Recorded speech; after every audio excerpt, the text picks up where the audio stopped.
Ready to go? All right. Good morning, everyone. Thank you for being here. On behalf of the AA Florida Convention Committee, I'm Seth Yeslow, and I'd like to welcome you to our morning session B, Empowering Civic and Community Change Through Design. We have two wonderful speakers and our esteemed AA Florida president as our moderator for this session, who are going to speak to the positive impact that our elected leaders as well as community activism can have in our community. First, I'd like to introduce the Honorable Scott Singer, the mayor of Boca Raton, Florida. Scott is honored to have served as a strong voice for Boca Raton residents since he was first elected to the city council in 2014. Scott was elected mayor in 2018 and then re-elected in 2020 with over 89% of the vote, the two highest totals in the city's history. Scott also graduated cum laude from Harvard University with a bachelor's degree in government and received his JD from Georgetown University. He also owns several small businesses, including a law firm focused on entrepreneurial ventures. As an attorney, he's received the AV Preeminent Rating from Martindale-Hubbell for the highest ethical standards and legal ability. Scott is also a Florida Supreme Court certified mediator and helps resolve business disputes for other companies. As mayor, Scott's priorities include maintaining the best public safety for the city, increased economic development, and efforts to attract the most outstanding companies to Boca Raton, Florida, as well as keeping taxes low for families' businesses, guarding against overdevelopment, and developing long-term strategies to ensure Boca Raton continues to progress as a world-class city. We're also pleased to be joined by Representative Chip LaMarca. Chip is a lifelong resident of Broward County and has served the coastal communities in the Florida State House of Representatives for District 93. Representative LaMarca has over 20 years' experience in the construction industry, including in 2006 opening LaMarca Construction that specializes in power generation. Representative LaMarca has been active in public service since 2002. He served on many of the City of Lighthouse Point's boards, and in 2005 was elected to the Lighthouse Point City Commission. Chip has been honored to serve as the chair of the Florida Finance, Tax, and Administration Committee for the Florida Association of Counties for the past 5 years, which has helped to shape fiscal policy for all of Florida's 67 counties. On a national level, Chip was selected as the chair of the Finance, Pension, and Intergovernmental Affairs Committee for the National Association of Counties and has served as the member of the Board of Directors. He is also the proud member of Leadership Florida's Class 32. Locally, he serves on the Broward County Fire Rescue Council and the Regional Emergency Medical Services Council and has spearheaded the campaign and is a leading spokesperson for the national nonprofit organization. We were also scheduled to have Meg Daly, the Friends of the Underline, to be with us today, as I'm sure many of you are familiar with that project and her community activism efforts. Unfortunately, due to a last-minute conflict, Meg is not able to be here today. However, I know both Scott and Chip are going to speak to that civic and community activism as part of the projects they're going to talk with us here today. And finally, I'd like to introduce our moderator for the Q&A we're going to have after the presentations, Lourdes Solera, who is president of AIA Florida. She's a third-generation owner of MC Harry Associates from Cuban heritage who grew up in Panama and later moved to Mississippi. Lourdes knew early on she wanted to be an architect by designing entire cities built out of Legos when she was a child. The theme under her leadership for this year is Empower and Elevate, which we're all going to contribute to. And she is also a graduate of Mississippi State University and the University of Virginia. So without further ado, I'd like to introduce our first speaker, the Honorable Mayor of Boca Raton, Florida, Scott Singer. Well, thank you, Seth. Let's see, is this mic working? Yes, thank you, Seth. Thank you, Lourdes. Thank you, everyone at AIA, and thank all of you. It's an honor to be in this room with all of you. I love architecture. It's one of my interests. If I had extra time or extra lifetimes, I'd want to be an architect. And I can't do anything of the things you do, so I appreciate everything you do. It's great to see a lot of familiar faces, architects I know in Boca, architects based in Boca, architects who work with Boca, and architects who serve on our city board. So thank you all. I feel well, even though my voice is a little raspy, but I'll try to get through it. Happy to talk about two projects, two different projects that really had a lot of civic engagement to make us what we were in Boca Raton. One is known as the Wildflower Park, which was a really a 10-year process to get where we are near its completion early this fall, and the Brightline Station, which happened through a lot of civic engagement to make it what it was. And we can dive into the slides, and I want to leave plenty of time for questions. So let me start with the wildflower, and hopefully this is working right. There we go. So what is the wildflower? This is a picture of our intercoastal waterway at East Palmetto Park Road, which is the main gateway to our beaches. I know a lot of you are familiar with Boca Raton. If you're not, please come down, spend your money there, support our businesses, and move your corporate headquarters there. We're attracting a lot, but I want a lot more there. I'm not going to go to another city and not pitch you to come to Boca Raton. And we're adding amenities like this that make it more enjoyable for everyone. You're seeing an overhead view there, obviously the west side of the intercoastal. The south side was Long R boat ramp. It's called Silver Palm Park. It's a 4-acre site, and it's been used as a boat ramp since the 1970s. North of that was what was known as the Wildflower site. There was a Wildflower nightclub that was there, opened in 1980, was there for 20 years, and was abandoned. In 2008, the discussions happened about the redevelopment, and the city started talks to go buy that land, which they did. Here's more of a closer overview so you can see exactly the parcels involved. The Wildflower site's just over 2 acres. So let me give you a little bit of the site history. That's the Wildflower nightclub. Show of hands, just curious, how many of you ever visited the Wildflower? Yeah, I was too young for it, but I heard it was the hop in space. I grew up in Lauderdale by the Sea. We had similar spots, shooters, yesterdays. This was the parallel to it. It was open, and it was open for about 20 years. It was closed for a long time. The site was leveled. There was questions about what was going to happen. And before I got on the city council, there were discussions about would it be rezoned, upzoned for commercial use. And the city council at that point thought, no, we ought to acquire it. We could do a lot of things with it. So they paid money for it, bought it in 2009. They went out to the public several times. What are we going to do? The first response was an RFP, and the council at that point wanted to put a restaurant on there. And for whatever reason, they got some bids. Guanabanas, a more local, more rustic kind of outdoor place, was the lead bidder. Talks happened with them. They didn't go that far, so the city went out for a second RFP.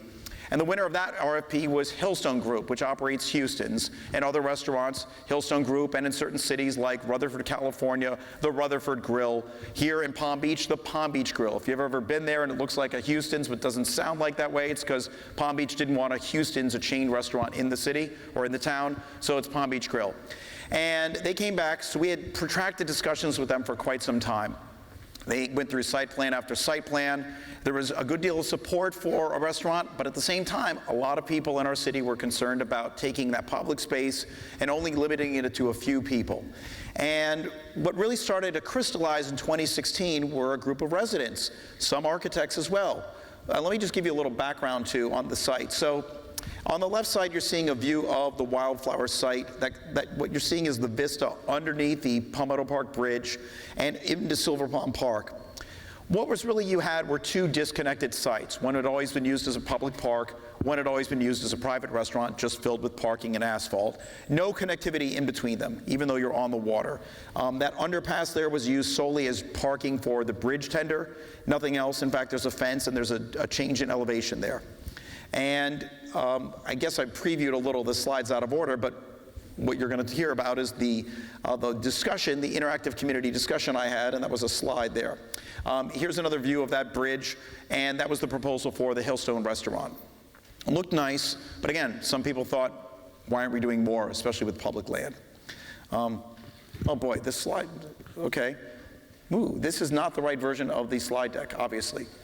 I don't know if, my apologies, I don't know if we can go back to the other one, maybe the one that was queued up beforehand. I'll just talk a little bit because I don't want my friends there on tilt, obviously. But you have the one that was sent previously. If you'll get that up in your leisure, I'll just chat. So some residents came forward to city council meeting with a different vision, and they said, you know, you have 2 sides of the intercoastal here. The only thing that's blocking them is a bridge, but you have a pathway. Why not re-envision this as a 6-acre interconnected green space? And 3 residents who came forward were 2 architects, Margaret Fitzsimmons and Jose Barrera, along with a community activist, Andrea O'Rourke, who's now one of our city council members. And at the time, their idea was not in the zeitgeist. The council was a majority view for the restaurant. But they actually swayed me. And I said, you know what? I've had some hesitancy about this restaurant, and I didn't particularly like the lease terms that we would be getting from Hillstone for a long-term lease, because once you give up that land, it's in their hands for 30, 35 years. And while we enjoy waterfront dining, because this was civic space, maybe we could be doing more and create a greater atmosphere for all of the downtown, because this really is the gateway between our downtown and the beachfront, as Palmetto Park Road is the main via. So they came in with that idea. It's like, why don't we have some visions? Why don't we have a visioning session? Think of this as a 6-acre space. So they got me on board. And at the same time, there was also an undercurrent among the populace. Because in 2011, there was a citizen referendum which passed before I got on the city council to make sure that oceanfront land could only be used for recreational purposes. They wanted to extend that same thing to civic-owned land along the waterfront. And they started at the same time circulating petitions that got on the ballot to prevent commercial use on our publicly owned land. The residents, several thousand of them spoke, and that got the conversation going. So without having a clear view either way, but leaning more toward idea, let's explore this civic space. If you want to tilt your head while we're working out the slides, I worked with this group. Thank you. Oh, let's see, that looks a lot better. All right, good. Yes, so I worked with this group. You'll see pictured there. Jose's on the left, Andrea's next to him, and Margaret is on the right. I said, fine, you know what? Let's have some discussions. I've been doing town halls. I thought this was a ripe conversation for discussion. It was one of the bigger things, and we hadn't had any petitions passed. So I worked with them and several other local architects, Derek Vanderploeg and Jonathan Colby, and we got Ken Hirsch, a name and many of you know. He's now retired from active practice, but he's actually a facilitator, and he offered pro bono to facilitate a discussion. So we worked hard and got a whole bunch of slides together to try to talk about what would people envision. And then we held a waterfront visioning site. So good, this looks a lot better. I sent out postcards to people. I invited the public at large, several thousand of them. People had passed petitions. People had been involved in the community. People had attended my town halls. And we created a program. And I got to give a huge kudos to Ken Hirsch, because he taught me a lot about civic engagement. But these were the lists of questions that we brought people together. We had about 140 people fill our downtown library. We got volunteers to facilitate the table discussion. You're seeing that presented there. And I know a lot of you do this professionally, including someone I'll talk about momentarily who did it for us. But this is really the first community engagement about this. And we asked questions. What's good about the site? What needs changing? What's not being said? What do we see, hear, and feel when we think of this site? Things that you all do every day, but as an elected official, something I hadn't done. And I think a lot of residents hadn't been engaged in something like that. We also hadn't had any community charrettes in a number of years. We showed a series of 89 images to the public, from commercial restaurant space to bandstands to walkable passive space to active space to recreation. And what came out of there, we tabulated the votes. As you can see there, that's the tabulation sheet of the different slides. And the two most compelling images that people really wanted to see were a connected wide walkway along the waterfront, a broad connectivity path that would traverse the site. Now, granted, we had the challenge because we had the bridge there, but as you saw from an earlier slide, there was plenty of space that you could connect underneath the bridge. And we also showed other slides where you had creative lighting in different places to make areas like tunnels, that would look very attractive, make them more attractive, engaging spaces. So those are the two more compelling slides, and that really kind of crystallized ideas on what we could have and tested the thesis that the three citizens who came forward said we could have a connected site there. So this gave some people some vision, and if you fast forward, there was a referendum in November, and overwhelmingly the citizens said we don't want private use on that land. We're not happy with Hillstone there. Why limit this site to just, maybe the 20 patrons or 25 patrons who have the prime waterfront dining sites and everyone's back of house and no one else can use it? Let's not have public recreation there. And that caused the city council to change direction. And we said, fine, we're not going to continue the conversations with Hillstone. We don't know where we're going to go from here, but that started us on a journey that got us further along. It was part of a larger scale waterfront master plan. And we hired one of the best firms around, and I'm very pleased if you'll want to take a bow. Kona Gray of EDSA was hired by the city, EDSA, and they led us through a waterfront vision. He's right here. Oh, I'd give a round of applause too, but Kona and his team picked up where we left off, and they engaged in a formal process for charrettes, both for this site but also all of our waterfront parks, and really helped crystallize the conversation. And a lot of what they saw, those were images that they had put together for these charrettes, and you saw, again, just as we had presented a wide range of activities there. And what came out of it was a preliminary sketch for what the wildflower could look like. And if you look on the far right side, you'll see a little bit of the idea for an active urban green space. You had parking that was available. The first idea made it more green parking to try to take advantage of keeping it a green space and limit the asphalt, but we recognized some problems there. A wide water feature, much like they're doing now in Deerfield Beach. Play areas for kids, kind of a bandstand, a shell area, a pavilion there that could be used for multiple uses. And still, you know, if we wanted to have pop-up uses for evenings out, you could put tents there, food trucks. We really saw this as being a gathering space, particularly for our downtown offices and our residents that have moved there. So this is a really crystallized moment. Here were the final approved designs, and you'll see here more at the detail on the larger side on that right, that wide pedestrian promenade. It does it does connect underneath the bridge, but we've been working at that. I'm pleased to say that we are far along in this process. It took a long time dealing with Palm Beach County since they controlled that little strip of land, and they wanted to make sure that bridge tenders could park appropriately, that they had accessibility to make sure that they were going in and out. But this was really what turned into what was a multi-million-dollar purchase for the Wildflower. This has been a $10 million revitalization of our downtown in both Wildflower and Silver Palm Park. We've added a whole range of uses at Silver Palm Park, more than doubled the boat ramp, created more space. We moved actually what was the bathroom area by Silver Palm Park away from that vista and that wide pedestrian promenade. So if you're standing on Wildflower, you've got a view on the water, the whole length of the water, from the south side of the park to the north side. Here are just some design details there. These were the preliminary sketches or designs, and we moved far along in construction. This is earlier in 2022. You can see the wide pedestrian promenade being built. You can see a view from the north looking toward the southwest, while the Silver Palm Park boat ramp was further along, but that pavilion's in place. This is another view from June, and you see the pavilion taking shape and all of it. We just recently installed public art that will go there, and we're looking toward an opening in September. So why was this an example of civic engagement? Well, we had a heated issue, but it really started with a few dedicated advocates. In the spirit of Margaret Mead, all it takes is a few dedicated people to change the world, because that's the only thing that ever did. And they swayed me, and over time they swayed others. And I think it was a remarkable instance. And we didn't go into the original waterfront visioning session pushing an agenda. I really wanted to have clear and crystal conversation about what the options were. And in that first photo, you saw some of the most hardcore advocates, some of whom were table presenters, that said, we definitely need a restaurant. This will be revitalization economically. This will draw more people to the downtown. But in the end, what went out was an idea of a larger connected space that would draw people in not just at dining times, but all times. That you'd have people walking along a well-lit path at night who want to go from other downtown restaurants or from the beach and walk along and sit out there. And I'm really looking forward to that happening. And again, credit to EDSA, because we were just really professional architects, but volunteers and amateurs like me and some other residents who were just talking about what they wanted to see. But that really changed what the vision of the whole city was. And a vision that had been set forth maybe going back 6, 7 years by people who were set on a restaurant. I guess another lesson is, too, we've all experienced it in our private lives, too, deal fatigue. I think that Hillstone deal suffered from deal fatigue. There was so much conversation, and it didn't get to the finish line. So that contrasts another thing where we moved with great speed, and only with civic engagement did we get things done. Brightline. Brightline, we know how transformative it has been to South Florida. And I was disappointed in 2014 when they opened up stops in Miami, Fort Lauderdale, and West Palm Beach, and skipped over the largest economic driver of Palm Beach County, where more than half the corporate headquarters are, Boca Raton.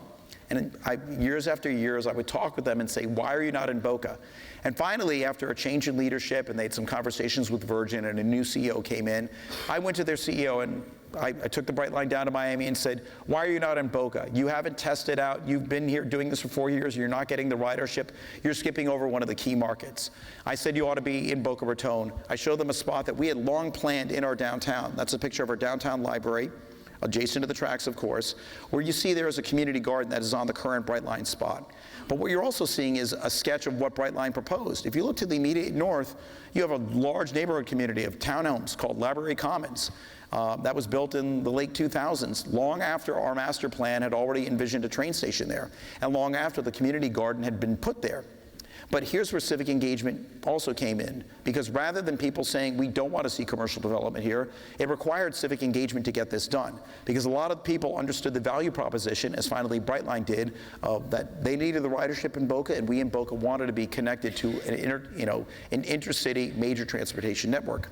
The community garden was operated by our Junior League of Boca Raton. And at our city council meetings and the discussion, they were some of the biggest proponents of putting the train station there, even though it would displace their garden.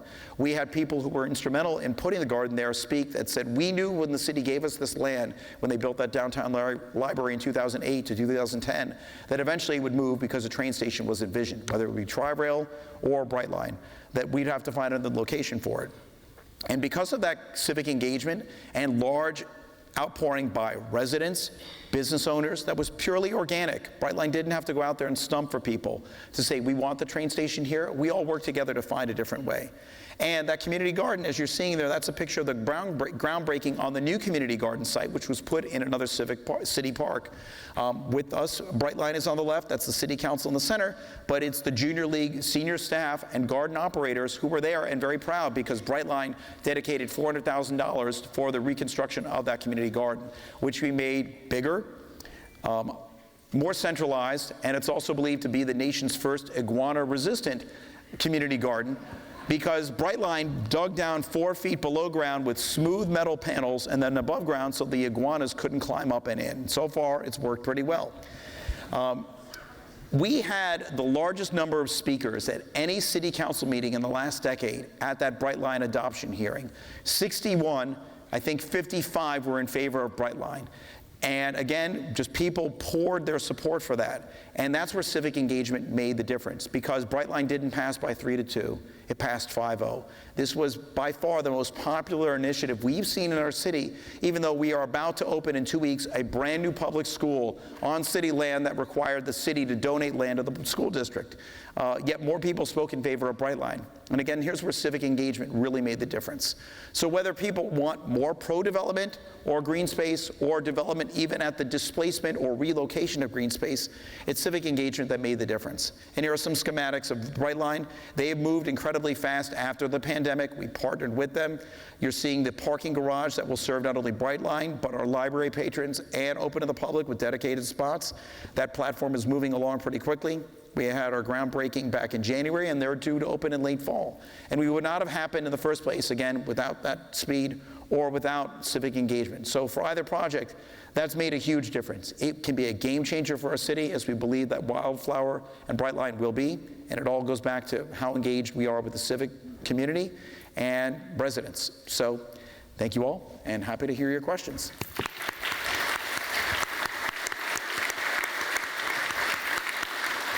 Representative, it's an honor to serve with you, and I think that it goes to you. First, I want to thank the mayor for a great presentation. I committed to him many years ago that as someone whose mom lives in Boca Raton, that he'd always have her support as long as he did a great job, and he's done a great job since being there. I wanted to do it, if I could, as we get the slides up. First, kind of update the bio. I'm not a county commissioner anymore. I've been in the State House for the last 4 years, but I did spend a lot of time getting very involved with the Florida Association of Counties and National Association, and really enjoyed that time. In that time, met folks from all around the country, and the other update is that I've been in, kind of in the construction and construction services industry for about 32 years now, so have to update that. But some of those slides, Mayor, were fantastic because the Wildflower Park looks very similar to Sullivan Park in Deerfield, where I kind of, so just to give you an idea, I represent from a 54-acre wetland park called Deerfield Island Park, also known as Capone Island, which divides Broward and Palm Beach County. And I serve down to Port Everglades. Why that's important for me is the environment is a key issue for me. Having represented at the county and now at the state, that area from the county line north down to Port Everglades. And I want to talk a little bit about civic engagement and why it's important for our district, for what I'm doing and what we're doing in Broward County in the state of Florida. But I also want to point out that ADSA is in District 100, my new district number, off Broward Boulevard. So we're all happy to have you all here. So if we get going with the slides, I guess that's me. Okay. So Thanksgiving of 2012 was a month or so after Superstorm Sandy ravaged the northeast of our great United States and showed our friends in the Northeast what we go through on a regular basis can happen anywhere. I would hearken back to the idea of a national catastrophic fund and some type of national risk pool, because we were always told Florida has all these storms, that's why you want to have a national fund. But this was a month after from the offshore activity from that storm. This is what happened to A1A in Fort Lauderdale. There's supposed to be a beach far past where those lifeguard stands are that look like lunar landers and those coconut palms. And this was A1A. State Road A1A from the, if you recall, kind of south of Oakland Park Boulevard, the Pelican Grand, down all the way through, actually to probably about the Ritz-Carlton. About a half mile of the road was completely washed out. These homes to the right are the finger streets of Fort Lauderdale Beach, and as you can tell, there was no way for them to get to or from their homes. The beach, obviously, you see where the sand had moved up. This area was a long known hotspot of erosion activity. I didn't actually do any of the work, but we did have the press out there to do this repair. And why I'm tying this to civic involvement and engagement is that this project, although it was something we had to work with the state to reallocate some funding from a different DOT district, we needed to make sure that A1A was passable and structurally, the structural integrity of the road was restored. This was also a test case of what we were about to embark on in 2014, 2015, which was a 20-year-long project that I want to explain to you about working with the federal government. So this was the repair post-Sandy.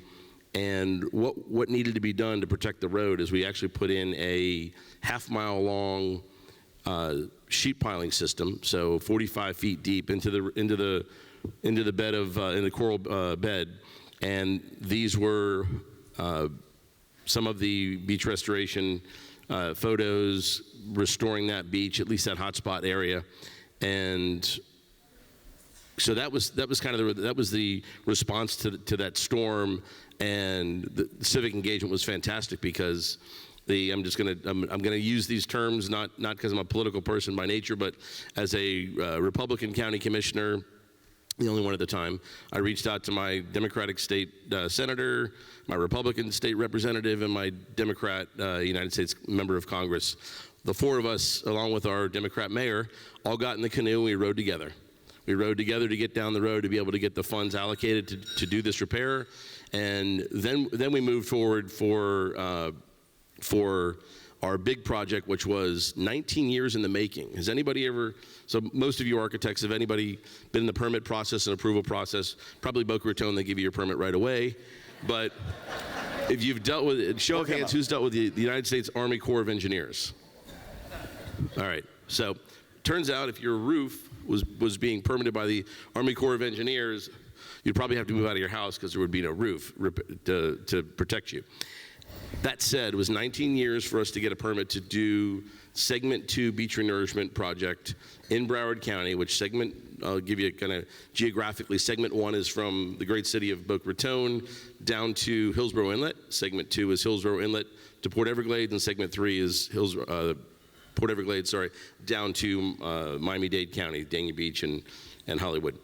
Segment 2 had some areas of it had never been renourished in the history of our county. So over 100 years, the vast majority of some of the areas, Pompano Beach and Lauder by the Sea, for example, had been restored over the years. But we got to a point where there was no longer any sand in the borrow pits offshore.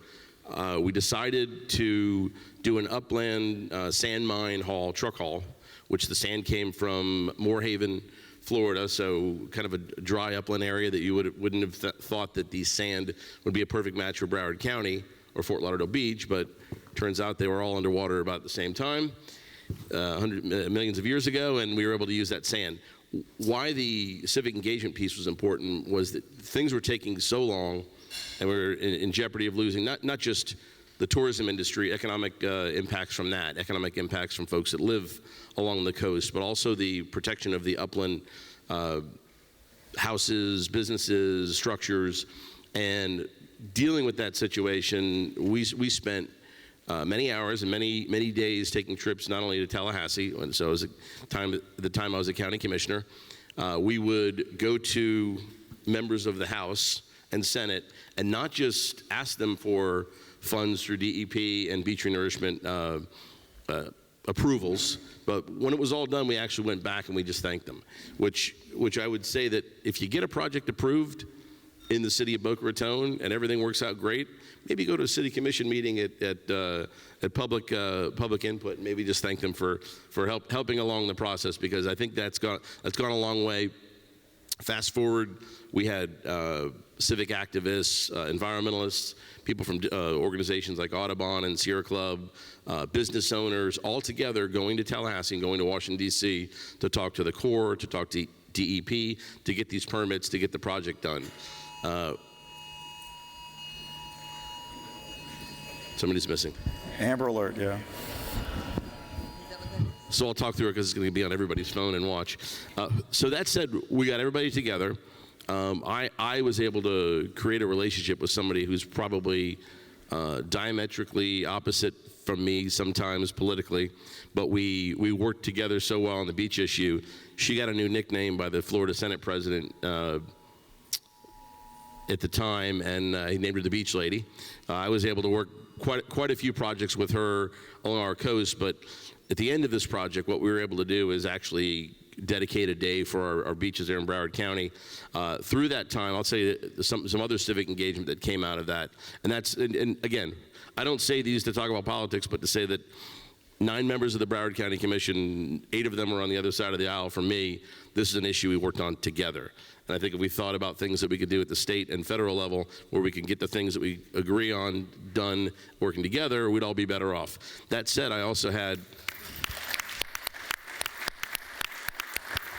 the opportunity to work with the mayor and the folks in Boca Raton to talk about possible ways. Actually preceded the mayor, and also part of the time that he's been there, we had talked about the ways they dredge, for example, their inlet, and maybe we could coordinate with Hillsborough Beach and Deerfield Beach to help do this project. So I think civic engagement is, yes, it's the community, it's the neighborhood, it's the activists, it's the people come to commission meetings or town halls or to speak at hearings in Tallahassee during legislative session, but it's also working together with other electeds and putting whatever slight differences in the grand scheme of things you might have aside, not that Scott and I have any, but putting those things aside and saying, all right, we can't seem to get the federal government to do this, we can't seem to get the state to do this. Maybe Broward and Palm Beach County might be able to figure out a way to address an issue.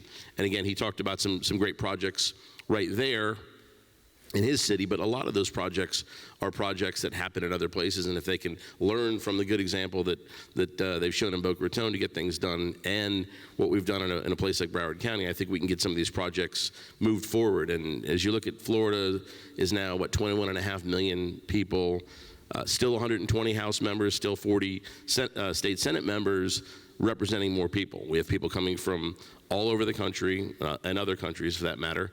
And one of the things that we're seeing, and obviously quite a few of them are flocking and they're bringing their headquarters to Boca Raton. Apparently they're bringing all of their headquarters to Boca Raton. We just hope they bring a few to East Broward County. That said, we're getting a lot of input from folks that aren't that have spent the greater part of their professional career or raised their children somewhere else, and they're not just new families. But what we're seeing is we're getting, I have a dear friend that ran for governor years ago, was our ag commissioner, and he would always say that Florida is a reward for a life well lived. And he was hinting that people come down here for retirement.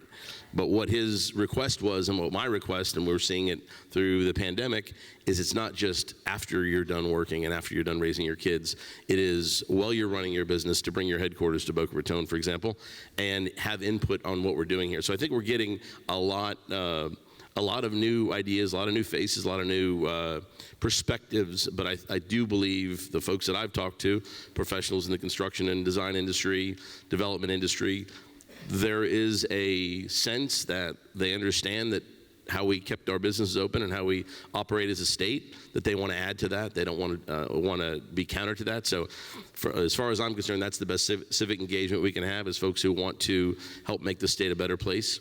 And I will call your attention, though, to the beautiful view. Not my county and not Boca Raton, but we're all blessed to be here in South Florida, and I want to thank you for having me on this. There's one other project. I don't have the slides on it, but I just want to kind of give you an update because it was important enough for you all to put it on your priority legislation list a few years ago, or 2 years ago. In 2021, I filed House Bill 315. It was called Resiliency, and you put it on your list of priorities. While that specific bill didn't go through as hoped and as expected, the vast majority of that language did go through to create a office of the Chief Resiliency Officer and an Office of Resiliency under the governor's office. And this year, I just wanted to highlight, because it does tie back to the beaches, one of the biggest things that, you go to being the mayor, you're dealing with your residents, your neighbors every day. Commissioner, the same thing. Being in the state legislature, you try to go there with priorities and goals. Mine has always been our environment, our economy, and our education system. Somehow I got affiliated and connected to the name, image, and likeness issue for college athletes because I thought it was a slight in the free market for these students. Couldn't hold down an opportunity while they're in college like an architect or an engineer could. That said, I'm sure that's kind of what I'll be remembered for. My goal of going to the legislature was passing a coastal management bill, which we did in year one, which allowed the rest of the 66 counties around Florida to do what we did, and that's have basically a full buy-in. The way we did this project is we had federal funds reimbursed by the Army Corps of Engineers. We had state funds. It was about 50% federal, 25% state, and the other 25% was split 2/3 the county and 1/3 the 3 municipalities that were along the beach: Pompano Beach, Lauderdale by the Sea, and Fort Lauderdale. Why that's important is we were able to include economic impact from our beaches to our local economy. And we actually, in that bill that I passed, coastal management, which I believe was also 315, that bill will go to the other coastal communities around the state of Florida, from Escambia and Pensacola Beach all the way up to Nassau County and Fernandina Beach. And why it's important is it'll allow them to move through this list of priority projects in DEP. The other side of it was to make sure we had dedicated funding. The dedicated funding source, it's $50 million. We'll move these projects through roughly in 3 years, go through the entire list, and new ones will be added, but you'll be able to have some efficiency in moving through the projects. Why that's important is every year I fought to get it in the general fund for recurring, not just in the annual fund, which the first 2 years we weren't able to do that. Year 3, so last year, it was in the recurring funds. It's still in there. It'll remain in there so that we continue to make sure that we have a hardened beachfront as well as beautiful beaches for people to come here and enjoy.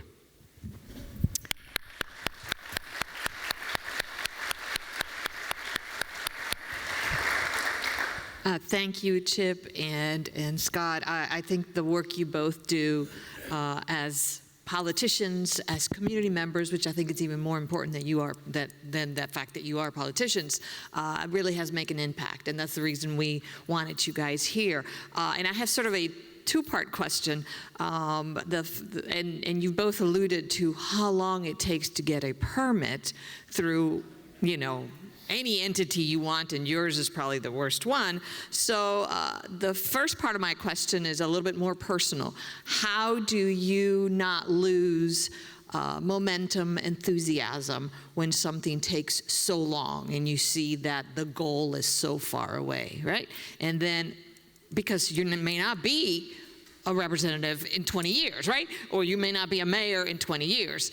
And the other part of the question is, so because it takes so long for things to happen, how do you help expedite the process so that these projects can continue? Because if you're not there, who's going to push it? And that the community feels that it's not lost. Do you follow what I'm asking? I hope. Yes. Perfect. So whoever wants to take the tackle first. So I'll just say this. Do you have term limits in Boca? I do. Okay. So there's a guarantee that I won't be a state representative in 20 years and he won't be the mayor.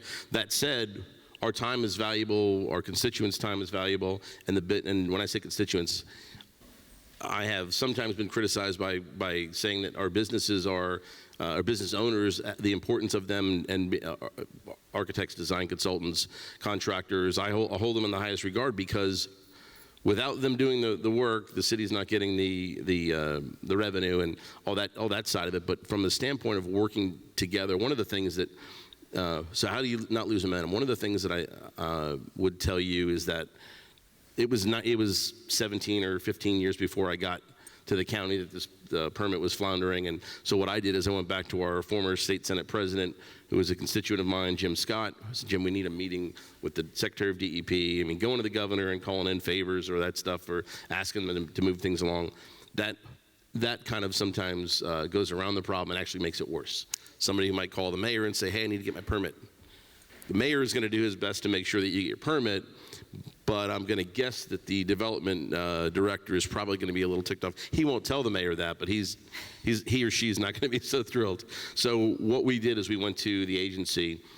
We tried to figure out what the exact issues were. For example, in this project, we got through the federal issues, went to the state, got the project moving. So I think you don't want to lose momentum, but sometimes if you don't see things happening, people think nothing's happening.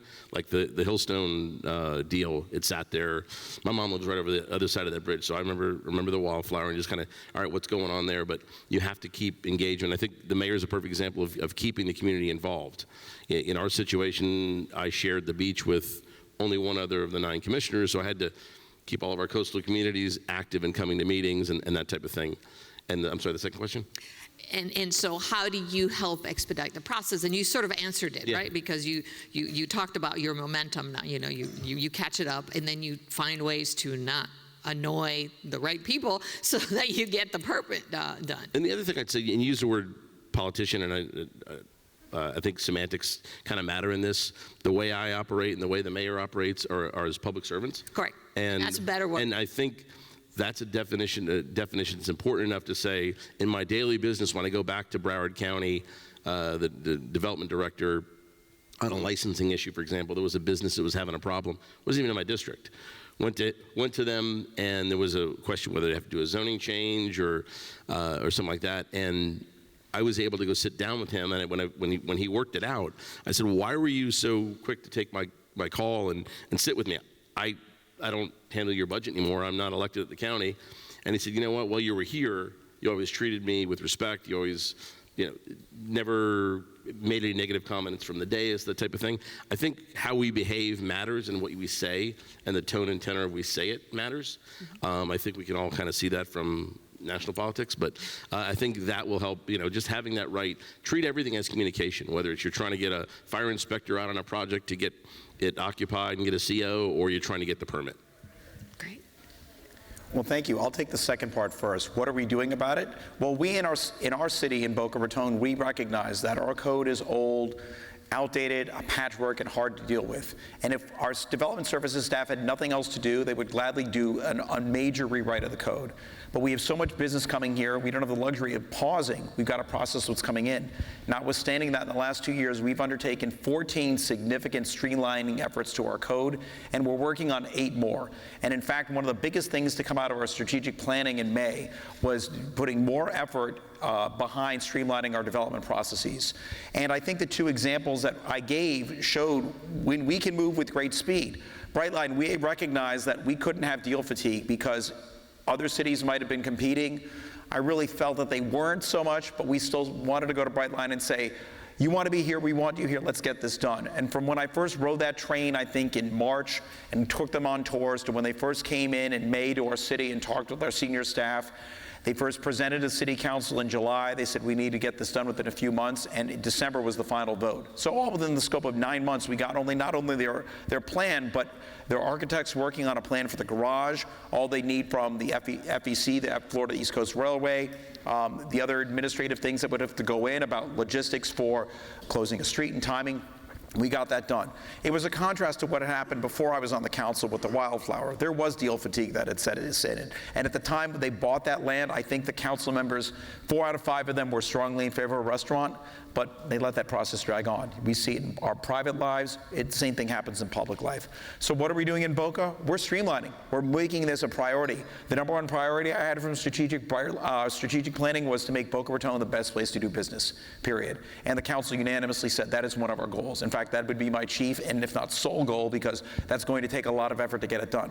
And then what do you do to see it through beyond term limits? Recognizing that what you do today takes a long time. It is keeping residents engaged. No one would have imagined that in 2009 when the city bought that land that it would take 13 years to get to a park, but we provided updates on what's been going on. And even though we've been talking about park space for 6 years, with the pandemic, there were charrettes, there were updates with the city council. It took a long time. We had work of EDSA, several charrettes by them, but even after we tweaked the plan, giving updates regularly, how are the plans moving? And even with slowdowns and a crisis and several pandemics or iterations of a pandemic, it's moving forward. It's just communication. That's the key thing.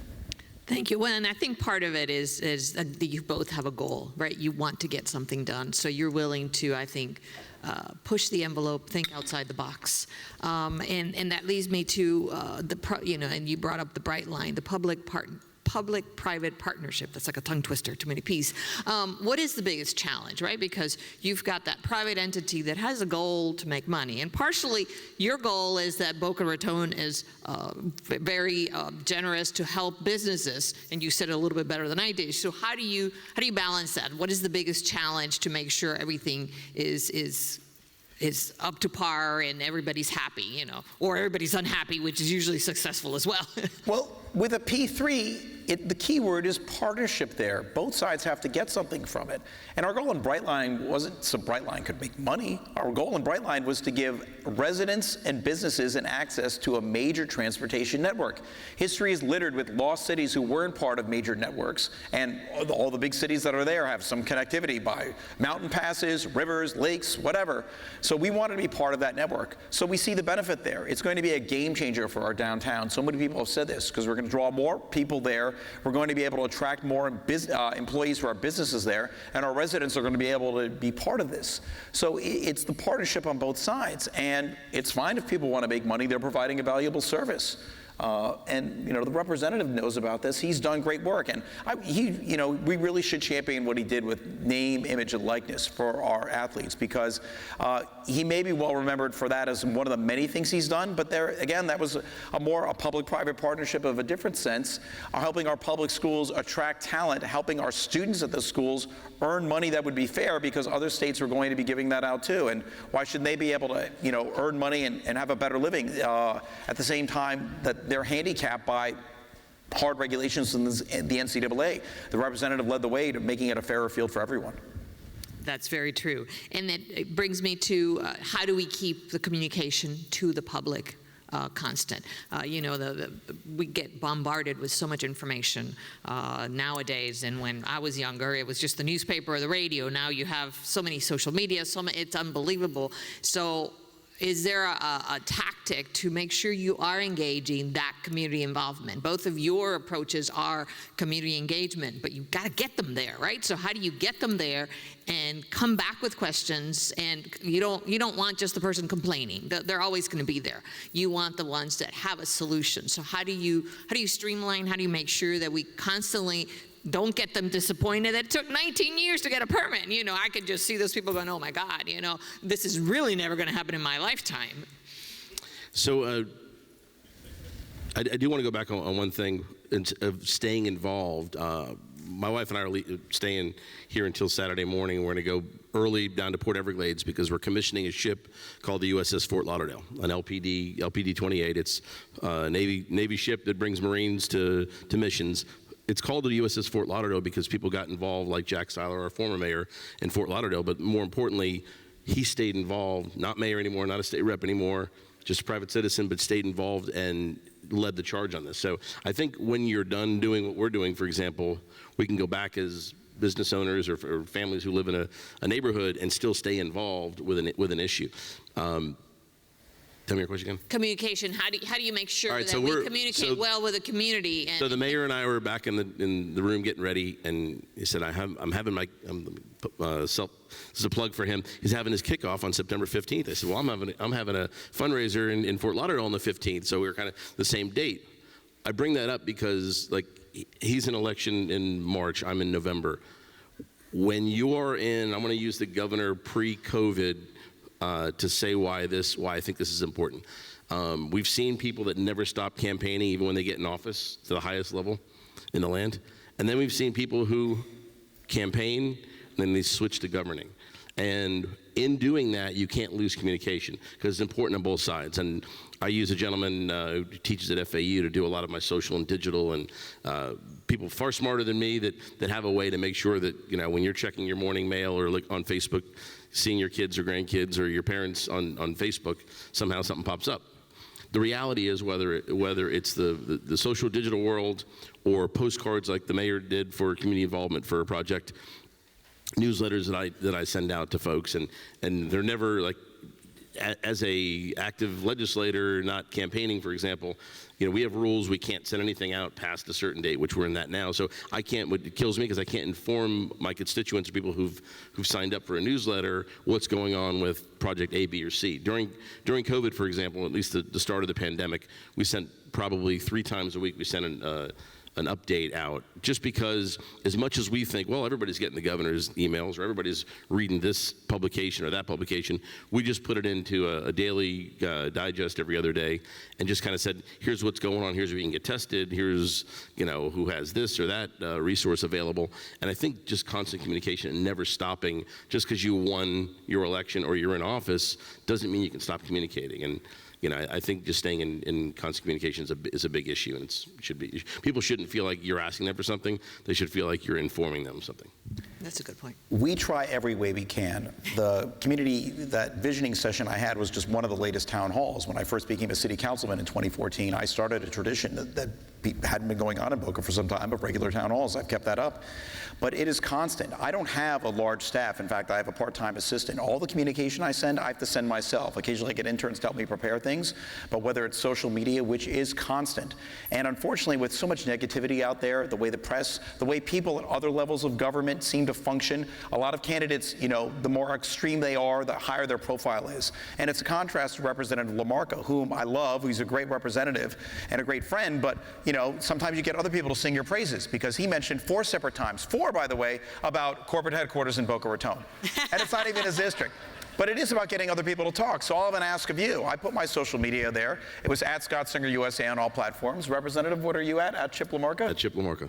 So if you like this and you want to get people talking about what the county's doing, what the state is doing, what the city's doing, please tag yourself at here. Give a shout out to us. We'll retweet, because it does take people talking about positive things that can get done.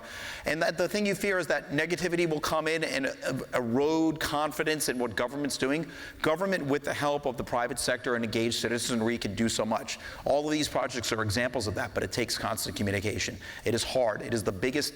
If I had 80 hours in the week more to devote to it, that's what I would do. But ultimately, that's what our job is, because that's what makes people better. And you want people to be confident, happy, and proud of the place they live in. And I love to sing the virtues of people we work with, our nearly 2,000 hardworking city employees, my colleagues, residents, because that's what makes our city great. And it is constant, but it does take a battle. Well, and I think both of you do a phenomenal job of communicating, right? You not only here to us, but to keeping your constituents involved, and that's very, very important. I would like to take some time for questions from the audience. I think we have a few minutes. There's a couple of microphones floating around. Don't be shy. You don't get, this kind of access to public servants, which is a better choice of word than politicians. Wow. No. All right, thank you. This is a little specific, but on the master plan for the bridge project, there was a parcel kind of on the corner of the street that's left out. Was there any talk of incorporating that parcel, or what was the story behind that? Absolutely. There's constant talk about that. That used to be the home of Maxwell's Chop House, an old-style steakhouse. The private landowner has had it on the market and asked the city for basically 5 or 6 times what it's worth. At one point, they wanted $30 million. Now, apparently, it's on the market for $9 million. It's a tiny parcel. It's probably worth in the low millions. We would like to get that parcel, but not at an unreasonable price. We move forward with our plan. We'll see what happens. Thank you. Anybody else? No questions? Oh, perfect. This isn't so much a question, but a compliment to the representative in the state legislature, which this year passed House Bill 423, which streamlined the process for building permits, which limits the number of times a local government can request additional information, and I believe it's limited to 3 times, and they have to respond within 2 weeks, which is going to be of great help in the permitting process. So thank you. That was, Wow. if I might, that was so that was a bill I ran. Some bills find you. Sometimes you have a great idea, and there are some really smart, well-educated lawyers that think about state law. Or I think about issues, and that one came to me from some private providers. It became what's called a train. Everybody wanted to add something onto it, another car, and it included some other issues about resiliency and having to raise levels to it. But it was the real goal there was to make sure that your projects don't get strung out to where when you put in for revisions, they come up with more and more comments. And then the other big piece was the certificate of occupancy to make sure that you can't get held hostage by 411 cities not called Boca Raton. Well, having had a project that it took 1.5 years to get a permit, perhaps we need to make sure we communicate to all of those building departments that the bill is active. And we are at our city, and by the way, we're not perfect, and I'm sure, mileage may vary. Some people may have had problems with Boca. Feel free to talk to me afterwards. I will say in my 8 years of service as a city councilman mayor, about 80% of the time when someone's complained to me their permit's taken too long, it's because one of the professionals, no one in this room obviously, has not submitted the right thing. And believe me, our staff does not like going over things again and again. We try to better what the state law is going to require of us, repeat submissions, and part of the streamlining initiatives we have are to clean up things in our code that have required, PQU details to be, precisely reviewed. Our development services director and our whole team say, we don't want to go through that anymore. And even our conversation on Monday was, stop looking at things. If we've said yes to things that get rubber stamped but have to come to the council, and they've been rubber stamped for the last 20 or 30 years, stop asking for them. Give it an administrative approval. And there was one thing that came up, and we gave direction, take that out. We're not going to deal with that anymore. So we're trying, but again, it takes process. It's a process. Another question here. It's a beautiful project, and I really compliment you guys for pulling that through, because it took a lot of effort and a lot of teamwork, so it's a beautiful project. I wanted to ask you, though, but I noticed the parking. Your concept plan originally had a lot more green space, and your final solution had a lot more impervious surface where you had more parking in the site. And that's indicative to our communities today. When we do projects, we're forced to put in more parking than we really want to, and more parking than we actually have to have because of the codes and the automobiles that are required by code.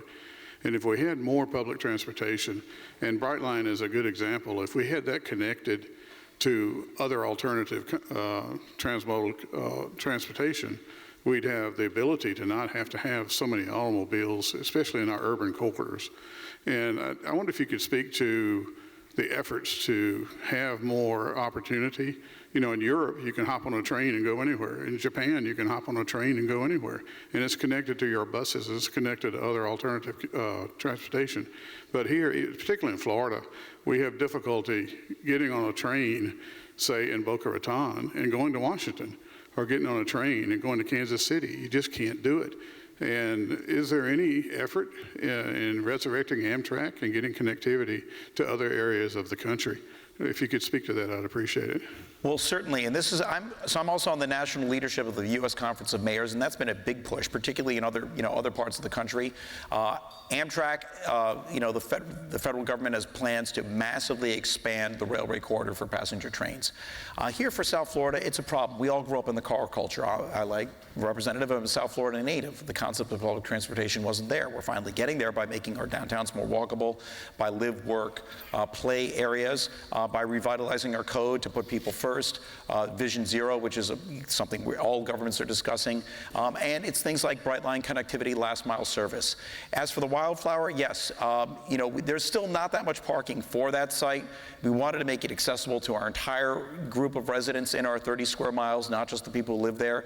And the reason we went more pervious was because we realized that so close to the water that there were some concerns about seepage into the waterway, so that's why we have more pervious surfaces, some drainage issues too. But your larger point is one that's well taken, and I think we're all going to struggle with. We've built out to the Everglades. That concept, there's no more land to build, so we've got to think about where we're building and how we're getting people closer to these areas.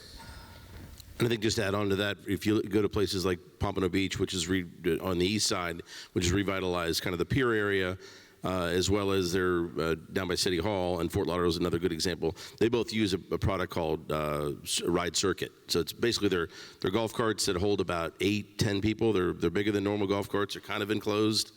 I know the folks that run it. I told them it's still pretty hot this time of year to be getting in that, but it's coming up with ideas for last mile. I know that if you take Brightline and you subscribe to a kind of a premium service, they'll take you anywhere within 5 miles in a Tesla, for example. So if you go down from West Palm or Fort Lauderdale down to Miami, you want to go to a Heat game or someplace within 5 miles, that's an option. But I think those last mile options are the big thing. And as I saw the project, for example, at Wildflower. My mom lives across the bridge. I'd go visit her, so let's go walk across the bridge and go to the park, and there's no reason to drive over there. So I think kind of the way we think about getting to places, if there's an opportunity to get on your feet in good weather, I think it's better. We'll take it. And it's very important to do that. And our weather doesn't always help us. It's either too hot or too rainy. I believe there's another question here. Not a question, but a quick comment. As a reform elected official from the northern part of the state, I want to congratulate and compliment both of you on jobs well done for seeing a good idea, championing a plan, sticking to the plan, and accomplishing and creating something great for your communities. Keep it up, and good luck in your upcoming elections. Where did you serve? Jacksonville. As a city I was city councilman, council president in Jacksonville. 19-member city county unified government. So one of the things, and I met with the Survey and Mapper group last week, and I always meet with different construction groups. One thing I always ask, if you have any interest, the only way that, like for example, state government works, I like to think of it as what our founding fathers thought about the federal government. We need architects, we need engineers, we need contractors, we need doctors. Lawyers are fantastic, but a whole room full of lawyers with no experience in architecture or planning they're not going to understand why this is a problem in society. So I always encourage, if you want to get involved, it's a part-time job, so they say. It's a full-time job with a part-time salary. It is one of the most exasperating and rewarding things you'll ever do. It's about public service, and that's what I think we all need to have more of. So thank you, Chip. Thank you, Scott, for this great opportunity. And Thank you. if you want to continue the conversation with them, I'm sure they'll be right outside, and they're always looking to meet people willing to participate and be public servants.